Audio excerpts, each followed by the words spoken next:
All right, for those of you that are on streaming, apologies, we're late, but we are, and here we are. We've been visitating amongst ourselves, talking about some very important topics, so we got everything out of the way. We're good. Are we good, right? Yeah, good. I don't know why they're laughing. We were having some serious discussion here. But then John walked in and it all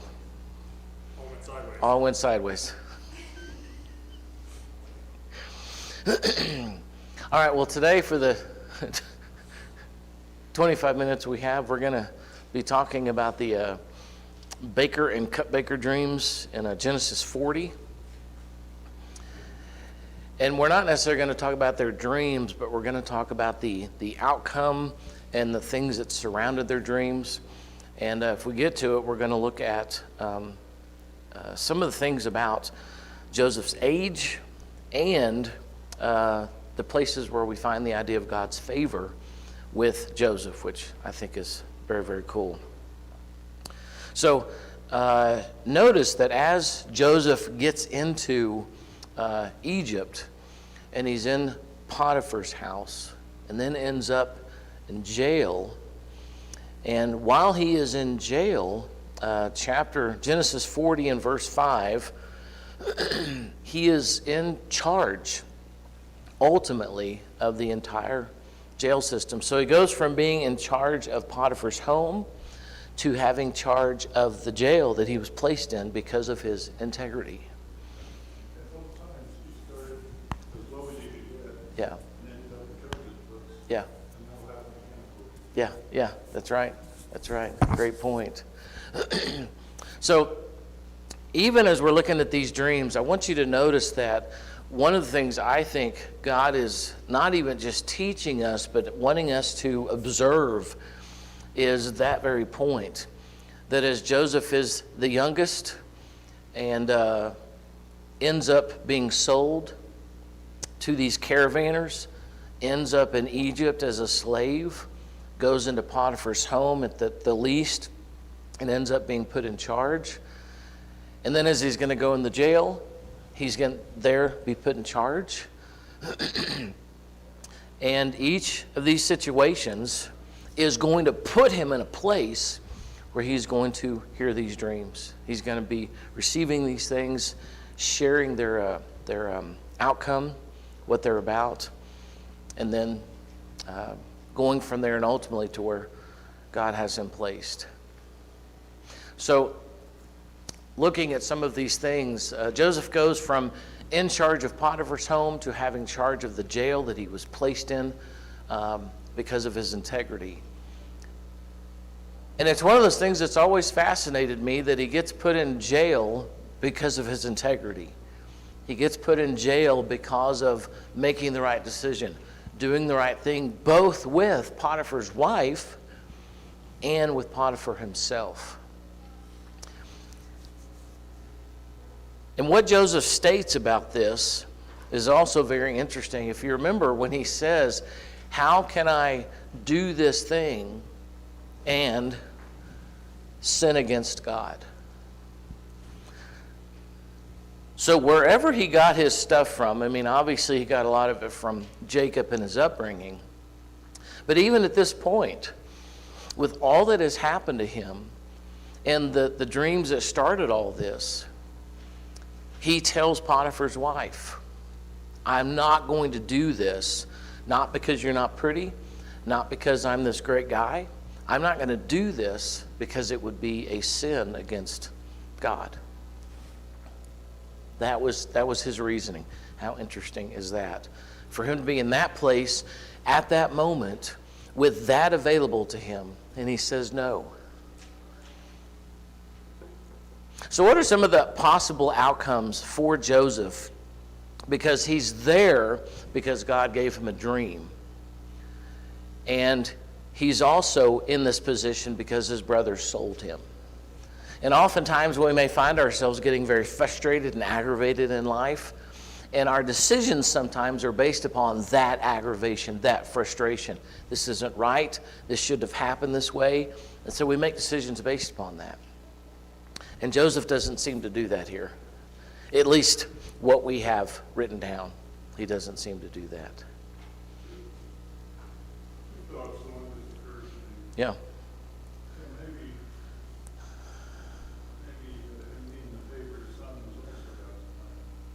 Yeah. Yeah.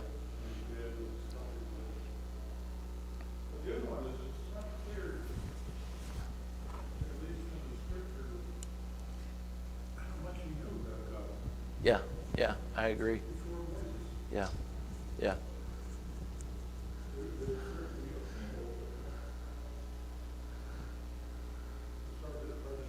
Yeah. Well, to that point, listening to some podcasts about Old Testament books and ideas that we get, there's a lot of things that we begin to read, and we may have questions and a lot of fill in the blanks that we don't have. And as these writers write, especially when we're talking about the Old Testament, it seems as though they're writing with the reader, with the idea that the reader knows about such things.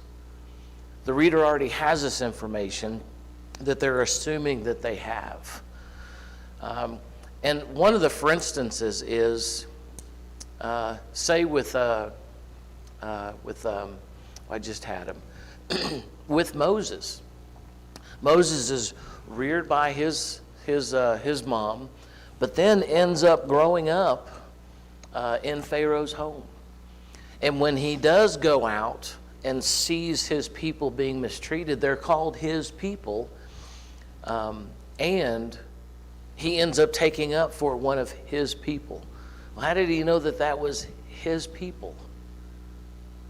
Now, I know what the general answer is. Well, he was reared by his mom and he was taught about the Hebrew God and et cetera, et cetera. He wasn't home that long.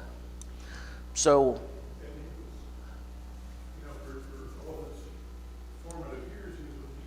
that's the point. He was with the Egyptians and their teachings and their background and all of those kind of things. Now, I'm not discounting what she taught him. I'm more of saying that we're assuming this big room full of teaching that he got, but from the time he was reared until he went out in that situation. So much the same thing here with Joseph. We don't know what he was taught. I mean, we assume a lot in terms of what Jacob taught him, but Jacob himself was a kind of a scoundrel, and all of the Rachel and Leah, as well as the two other, why can I never remember the name of those people? Well, the servants, yeah, the servants. And yet every situation he gets into, he seems to trust in Yahweh. And what we're going to see here in a little bit, the times that the word God shows up, it's Elohim.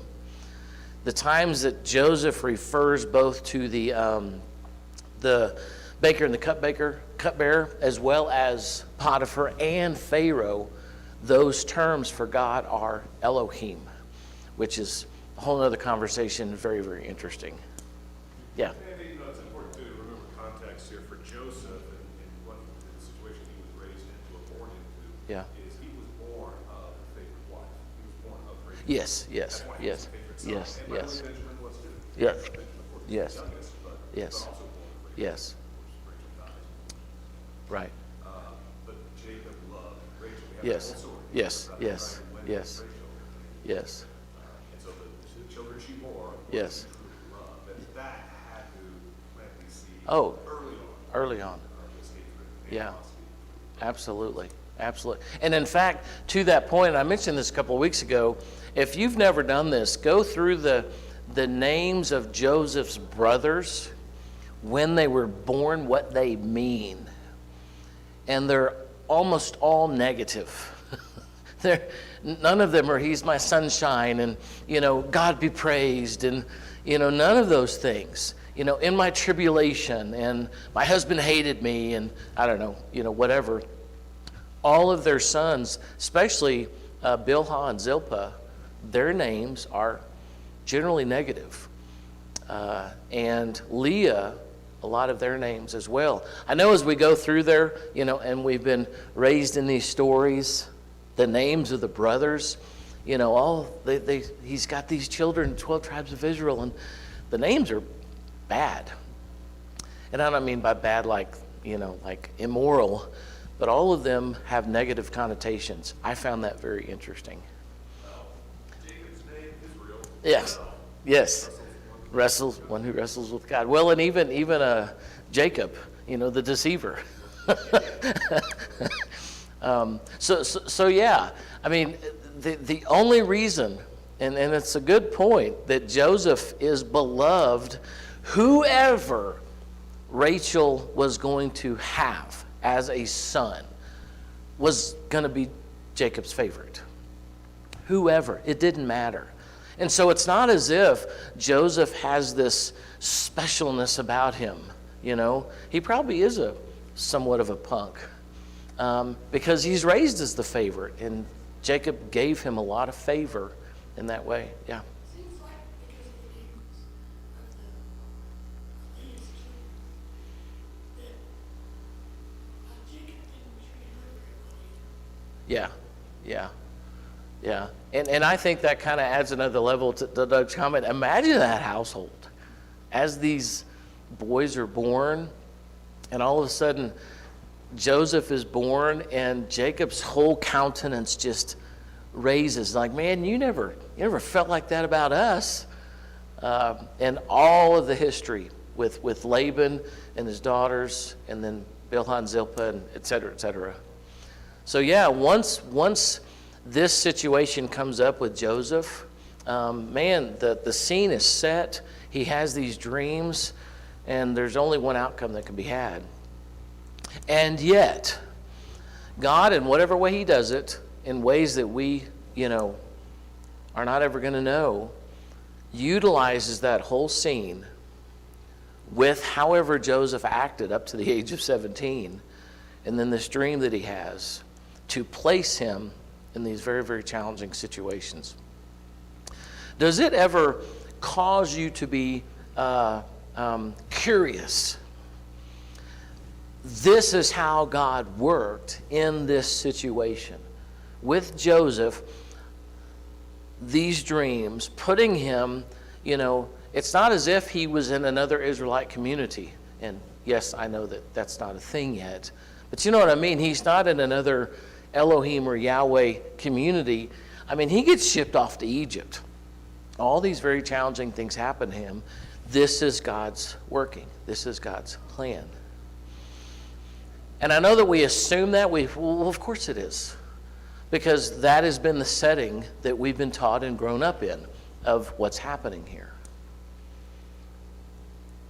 And so I'm not sure there's a lot of questions that we ask, which are very, very prevalent here. The good questions in terms of how Elohim gets Joseph into second command to save not only Egypt, or to save not only Israel, but also Egypt as well.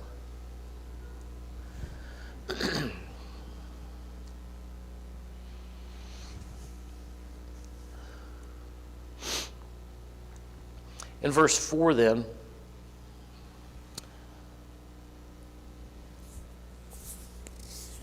so sometime later, verse 1, Genesis 40, Pharaoh's chief cupbearer and chief baker offended their royal master. So Pharaoh became angry with these two, put them in prison where Joseph was, in the palace of the captain of the guard. And this may be rehashing the whole thing once again, but at least notice this narrative that these two men offend the royal master, so as a result, they get placed exactly where Joseph is, in the palace of the captain of the guard. They remained in prison for quite some time, and the captain of the guard assigned them to Joseph, who looked after them.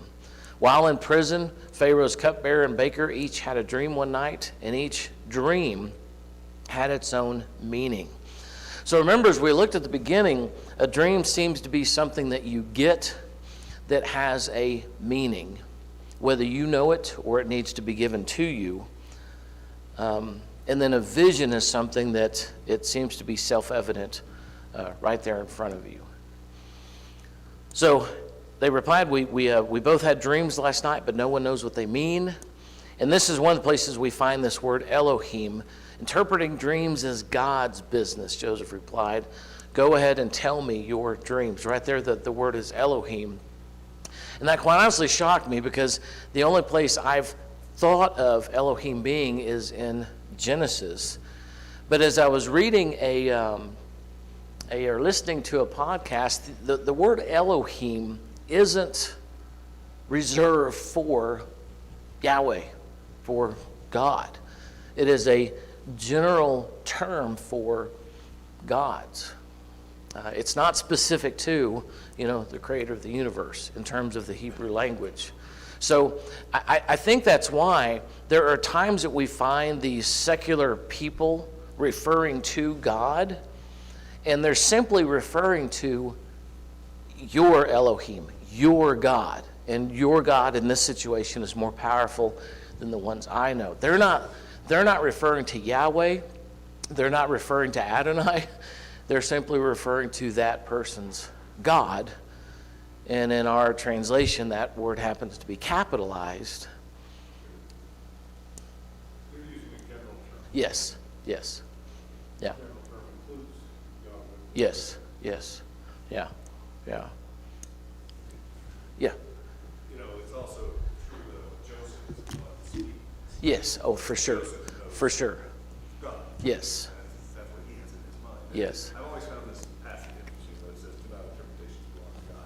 I think about that in the context of how we try to talk about dreams, explain dreams. Freud was famous for this. Yes. And try to get all these scientific explanations about what these dreams are meaning and what it represents or whatever. And it's like, what? You forget. The dreams, the interpretation of these dreams. Yeah. God. Yeah. Maybe, if you believe that, then the dream might have some impact on your life. Yeah. Cause change a little bit. Absolutely. If we took that next step, it's like, what's going on here? Yeah. And I have to do the scientific explanation. yeah. Absolutely. And as he earlier is going to tell them that, why are you asking me? Dreams in their interpretations is God's business, is Elohim's business. So go ahead and tell me your dream. And so they do. They share their dream with him.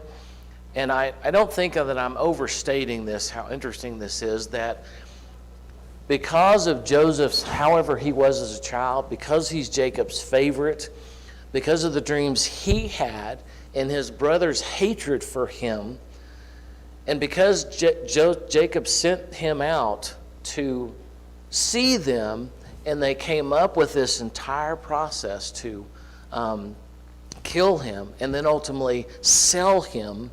You see where I am? You have this continual process that God in whatever way is involved in that places Joseph in front of these two men in this prison, even with Joseph's integrity. And he's the one who fields their dreams. Not only fields them, but says, hey, this is Elohim's business. I'm not doing this. I am a funnel for him. So he hears the dreams. He fields them. And then he shares the meanings with them. This non-Egyptian, this Hebrew who is a slave, God placed him right there to field these dreams, to interpret them. And in a really cool movie, he's going to hear these dreams, they're going to get out, and what's going to happen to Joseph? He's going to get out of prison. This is going to be great. Because that's how God works, right? God's going to bless him by getting him out of prison. And that's not what happens at all. In fact, he gets forgotten about for a number of years until Pharaoh has a dream. And then when that takes place, and in fact, as I was reading through this, it was very interesting to me that Pharaoh has this dream, and the cupbearer is like, hey, I remember. I know a guy. I got you covered. What's his name? I don't remember. I didn't remember what happened. I'm thinking of a guy, and brings Joseph in. I also found it was interesting that when Joseph goes to Pharaoh in verse 14 of chapter 41, he shaved and changed his clothes. So imagine how rough Joseph probably looked, because he'd been in prison, then he hears the dreams, and then he's in prison for another 2 years. So he must have looked pretty rough. Yeah, true.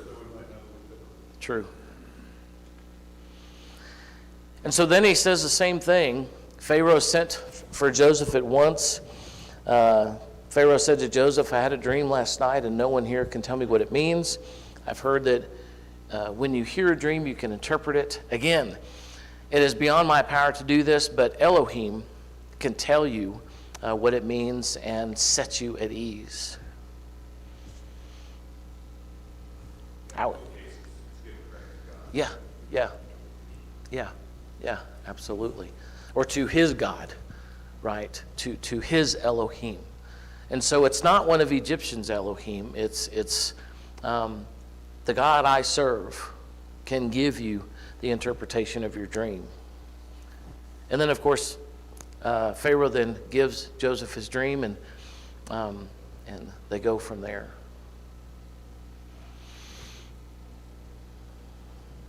Yeah. No. Go for it. No. Yeah. One interpretation of this event is that both of them were accused of assassination. Yeah. Okay.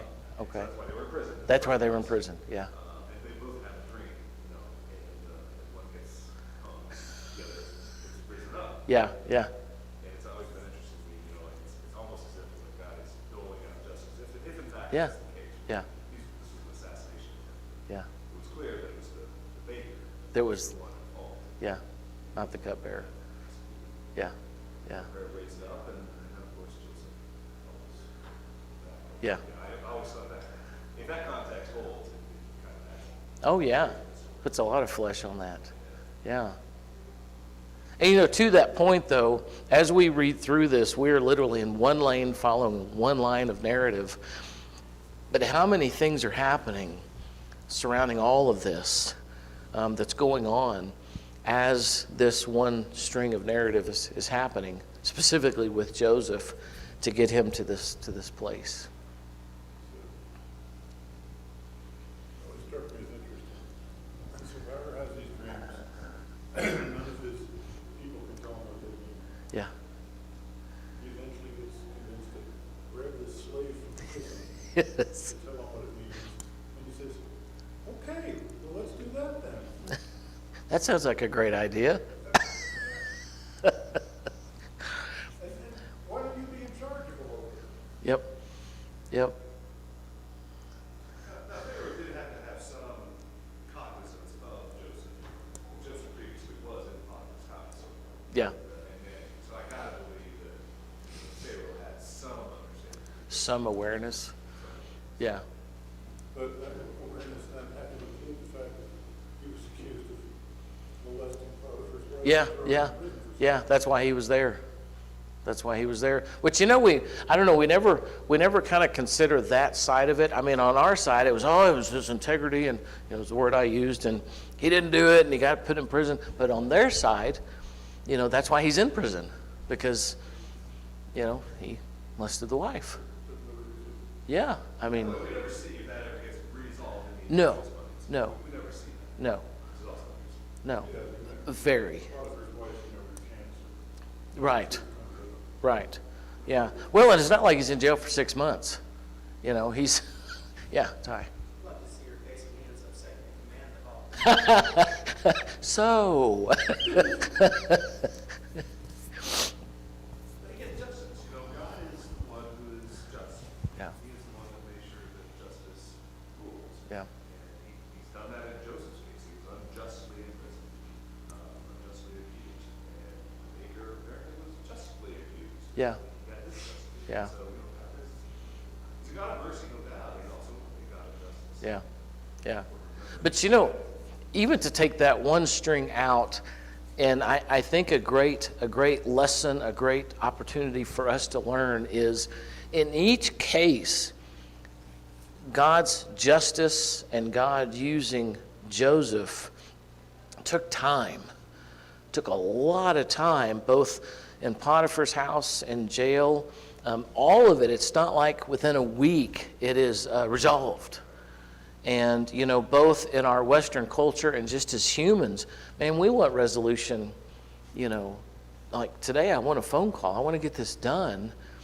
And, Remember what Jesus said to his disciples, you let the wheat and the yeah, great point. Great point. Let's get the weeds out of here. Nope. They're gonna. take care of it. That's right. Yeah. God's gonna take care of it at the end. What a great connecting of the dots. At the end, the vine dresser, God, will take care of it. And here, Joseph keeps saying, don't look at me. I'm not the one doing this. Elohim, my Elohim, is doing this. He's the one causing all these things to happen. And even when he finally meets his brothers, the famous, you meant this for bad, but Elohim meant this for a blessing, to save Israel, and et cetera, et cetera.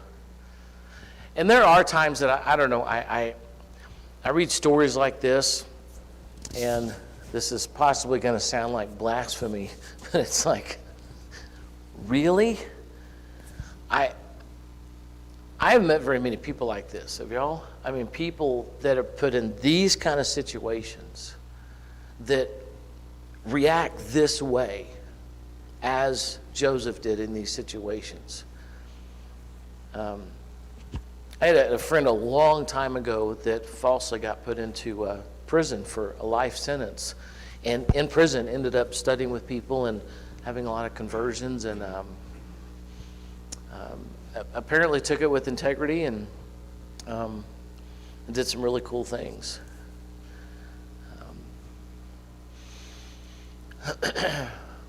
Yeah, here. Well, Joseph knows the stories. Same thing. They Yeah, look too good to be true. yeah, yeah, That's the issue. yeah, yeah. Well, and even, But we don't know how much God was talking to. right, good point, Yeah, we all, yeah. All we know is the narrative we're given right here. Much like we find with, kind of a total aside here, but with Paul and his epistles, we know one end of the story. We don't know the questions. We don't know fully the situations. We just know what we read in Paul's letters. And, even with Shadrach, Meshach, and Abednego, I mean, there's this massive fiery furnace, this big statue, and they're saying, hey, no matter what you do, we're not going to bow down even if you put us in there. Wow. Daniel in the lion's den, as you mentioned, these really, really amazing and outside of being Bible followers, crazy stories that we read about of these people of faith. In my own case, I think we have to give ourselves a little bit of grace that we're not as good as these guys. We have the Word of God, Yeah, but we don't have God directly talking to us saying, don't worry, girl, in this situation, yeah, I'm going to work it out to be this. yeah, We have the verse, all things are working for our benefit. right. We don't, lots of times see how that's gonna happen, so I think we make a lot of mistakes where we beat ourselves up because we're not Joseph, Yeah. we're not Daniel.